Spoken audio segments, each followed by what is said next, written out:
Welcome back, everyone. This is the third video, it should be, in our series, and this is about calls. In the first one, we talked about options in general. In the second one, we talked about the put side of options. And the third one, we're talking about call side of options. This is just an introduction to what they are and what they can be used for. Not a comprehensive, traditional way of learning options. Plain, simple English, realistic, practical matter. Okay, so the call options, the buyer, again, is in control. What do they get for their money? So let's say I'm optimistic for the upside of Apple in the next 49 days for whatever reason. And let's say I don't want to spend $120 per share to buy 100 shares.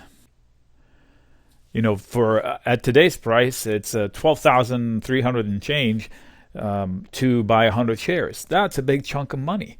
So how can I participate without spending that kind of dough? That's where the call options come in. So I can reserve my price at a certain level. So in this case, instead of spending 12 grand to buy the shares, I can buy one call for May and pay $400, 440. This value is wrong. Check it out. Bugs. This should be this value right there. So $440. Immaterial what the value is. This is for illustrative purposes. This is definitely not a recommendation to do that. It's not a trade. It's to illustrate the point. So what happens when I do this?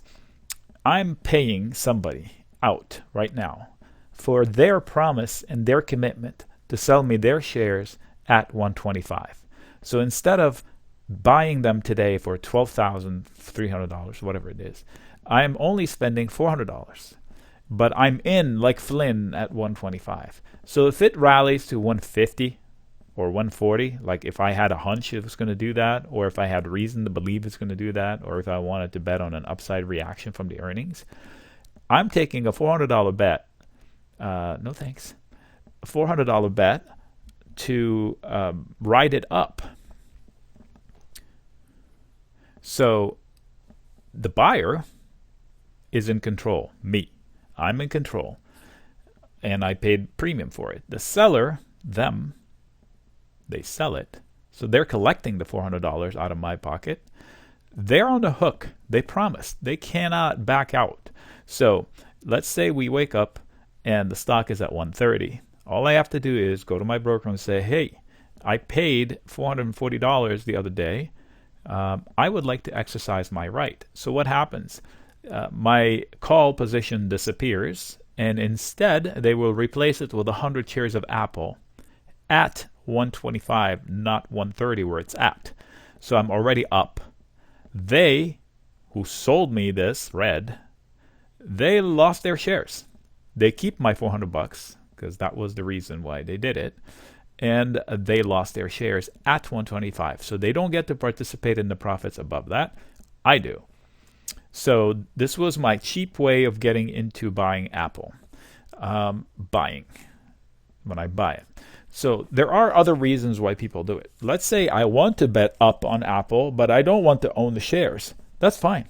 I'm in control, remember? So I don't have to exercise my right to buy the shares. So if indeed Apple rallies to 130 or 135, that $400 is going to grow in value. Look how they grow in value as price moves into them, right? So these are already in the money. Price has already gone above them. Let's say price continues to move on. This 400 will grow to 7, 10. I don't know how far Apple is going to rally, if at all. So what can I do with that? So when it becomes 7 or 8, I can just sell it because I own it. It's in my account. I'll go to my account and I say sell it. And then I would make the profit. So if it is 8, I almost doubled my money because I sell it, I'd collect 800 for it. And I only paid 440. So the difference between that is my profit. It could be just 100. The percentage in win is a lot bigger than stocks. Like on a day where a stock moves up 0.7%, the calls move up way more, way more. This is not correct. It's showing wonky data, so I'm not going to quote that. That's the idea of call buying and call selling.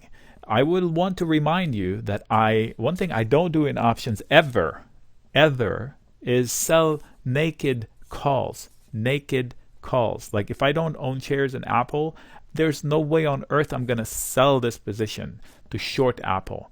Why? Just go look and see what happened to people who did that in GME, GameStop, when it spiked. They are broke. Their accounts blew up, millions of dollars. An account of $10 million could be wiped out in minutes because you're short and the stock is rallying against you, and there's nothing you can do about it until you're able to cover your short, and by that time the stock is like 100 times more. So unlimited losses by selling a call naked. Selling a covered call is different. I own the shares, so my responsibility when I sell the calls is to deliver 100 shares, and if I own them, then there's no extra damage. The only damage is I'm out at 1:30 and I'm missing out. That's it. So covered calls selling is okay. I own 100 shares. I sell one call. That's okay. Selling naked call like this, no, not for me. Buying a call, I'm in control. Selling a call, I committed to something. Buying a call, I'm in control. Can I buy longer dated calls? Absolutely. I could buy August. Boop. Going to cost me more. Remember, this was 400 here. Now it's 800 because there's more time on the clock. 100, just 80 days more, roughly. Air math there. So how come? It's just less time. It's like a insurance policy. If you buy an insurance for a month, it's going to cost you $100. You buy it for 6 months, it's going to cost you $600, or maybe $540 with a discount or something. So there is time element. So there's more days for me to be right. That's basically it. I'm buying myself more days for me to be right, versus picking May and it's only 45 days, or whatever it is, 49 days, cheaper. $400. Okay, so that's the call side. Responsible call buying again. So if I think a stock is moving up, I better have a good reason when I want to buy a call to it's unlike buying shares, because when I buy shares, if it doesn't move this week and I'm okay waiting, that's fine. But with calls, if it doesn't move this week, I'm already losing money. So with call buying, since they all they all expire worthless, or most of them. I want to be picky, and I want to have a good reason why I'm buying the call. I either know something, I either have a thesis, and as long as that thesis is playing out in my favor, that's okay. Or I have a technical reason, a breakout on the chart, which is probably the best reason for buying a call. But I shouldn't just buy a call on a hunch, and I don't like to chase. I would look at the chart, and if this is not an obvious time to buy it, I wouldn't. There are ways to mitigate risk with call spreads and all of that, but that's a different video.